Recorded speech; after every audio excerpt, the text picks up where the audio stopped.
I am Multi the Big Talk. Welcome to this new video. Today we are doing the review of episode number 5 of Bleach, Thousand Year Blood Warfare. It was my favorite so far. Amazing episode. Now I will mention something I didn't really mention before because it just left out my mind. I just didn't thought about it when I was recording my videos, but now I'm thinking about it. The music. They did a remix of the old theme we had in the previous anime, and that remix is amazing, and they use it well this episode. The music throughout the entire episode was great. It added the emotional weight you expect from the anime. Hell yeah. This is amazing. This episode we get a lot of things, but I didn't feel like the pacing was an issue. Actually, I think this episode was the slowest we had since the entire season started. And this is very interesting because I thought in this episode, by the end, we would have the fight I'm waiting for a long time. And I will not spoil the manga. But if you do have uh, read, if you did have read the manga, you will know what I am talking about, and it's coming soon. So this episode had a lot of things going on, but it didn't feel as rushed as previous episode. And in this episode, we also get more of the backstory, more of the relationship between Sasakibe and Genryosai, head captain, basically. Now, the anime viewer get to learn Sasakibe had a Bankai. Now, manga reader didn't knew it because they made it clear fast that he was the first Shinigami to lose his Bankai against a Quincy, but I feel like the anime wanted to hold that information until that episode here. In this episode, we spend enough time with Ichigo in his jail. Ichigo is a powerless witness of the destruction of the Soul Society. And this is emotional because he can hear everyone and everything at once. And you can see his rage being that powerless. At the first place, he wanted to become Shinigami, to no more be powerless. He wanted the power to protect the people he cared for. And here, he has the power but not the mean. Despite having the power, being trapped here means he cannot help out anybody. Rukia, Renji, Byakuya, they all get defeated, and as not, the enemy Byakuya has fought, reveal his powers. He is able to unleash the worst fears his opponent have, and Byakuya's worst fear appears to be losing Rukia, which is very interesting, and this tells us now he cares about her. We then get to see Zaraki Kimpachi entering the battlefield. And that was great. I have no other words. That was great because you get to see something we have seen in the manga as well. He defeated with his eye patch 3 Stern Ritters, making him really strong. And this is interesting. Here's the thing. It was upstream, but there's a big but. In the anime, I think they handled it much better than the manga. Because I actually feel like we have seen the entire battle unfold with all of the 3 guys. Because we have seen he defeated everyone.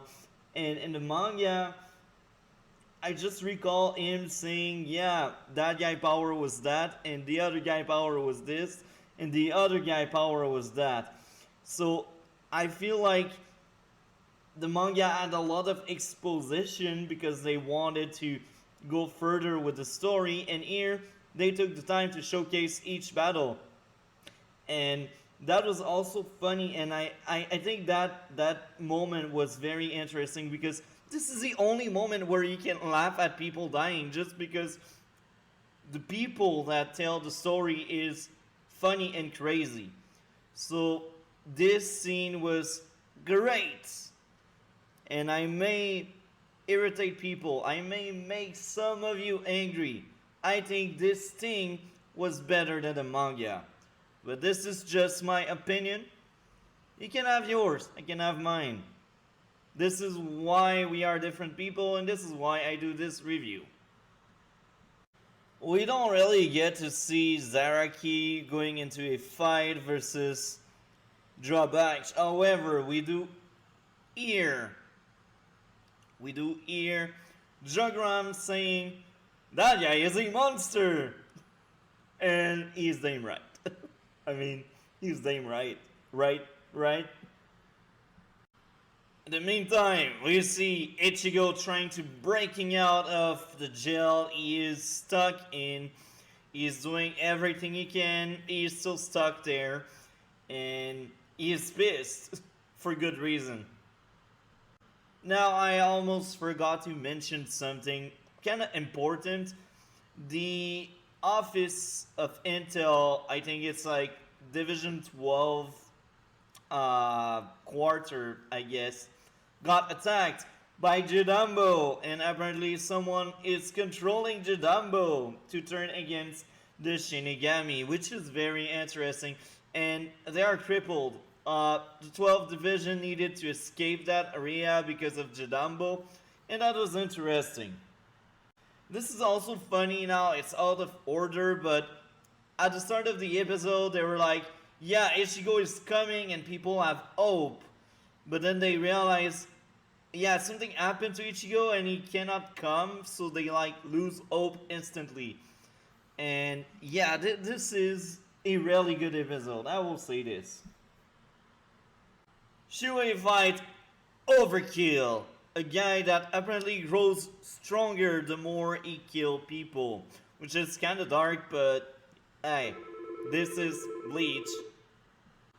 Overkill is about to kill Shuei, the guy with a 69 on his thing there. I forgot the name. Jaw, I think. Maybe not. Anyway, Gen Ryosai shows up and saves the day. Gen Ryosai in one hit killed the guy. But here's the thing. Just to show you how strong Gen Ryosai is, they make Overkill use Sasakibe Bankai on Gen Ryosai. And guess what? Gen Ryosai is angry as hell because this is a weak copy of the Bankai is Lieutenant Ad. And that anger, well, burned Overkill and killed Overkill. Ironic, right? With the flashbacks, with the music, throughout the entire episode, I felt something. It was very emotional. I will repeat myself. This is a great episode. And as I said earlier, we get flashbacks. We learn more about Sasakibe. Even if he had Bankai, even if he could become captain, he didn't want to become captain. He wanted to work under Gen Ryosai leadership because he respected a lot Gen Ryosai. And we also get the reason why Gen Ryosai has a scar on his head. It's basically Sasakibe Bankai that made that. After Gen Ryosai killed Overkill, he basically fly throughout the Soul Society with like his body into like some kind of fireball because he's full of anger and he's out for blood, for revenge, because he's angry for good reason. And everyone in the Serete, everyone in Soul Society can feel the head captain spiritual pressure. So this means he's flexing and he's angry. He's out there for blood. And he says, I will end this. Which is amazing. Now, I think I covered pretty much everything that happened in this episode. And here again, if they did cut material from the manga, I didn't notice it. And I'm just being honest. And I will repeat myself again. I did read the manga 3 times. I don't have the best memory, it's obvious. And the last time I did read the manga was probably more than a year ago. But anyway, if they did cut material from the manga, I didn't see it. With that being said, this was my favorite episode so far. I will give S. It could be S plus, but here's the thing. I wanted more Sasakibe, and I feel like it's the last time we get to see Sasakibe material. Man, poor guy. I mean, he was killed off screen, and the other fight you get to see Sasakibe, you get like destroyed by Ichigo in Soul Society arc, and Ichigo didn't even add his Zanpakuto when he fought all the Yurtnins. So, I mean, Sasakibe wasted potential. It's very sad. It's if I add more Sasakibe flashback, I would give this episode S plus. It would be top tier, because there's nothing higher than S plus. But right now it's just S, but S is still pretty high. It's S for super, because that was a super episode. And if someone asks me which one episode out of the 5 I should watch, I will tell him this one. Anyway, with that being said, I cannot wait for next week. And I hope they keep that kind of perfect pacing. I don't want them to rush through the next few fights we will get. I don't want that. Anyway, I hope you guys and girls enjoyed. Like, comment, and subscribe, and we will see each other next week for episode 6. Have a great day.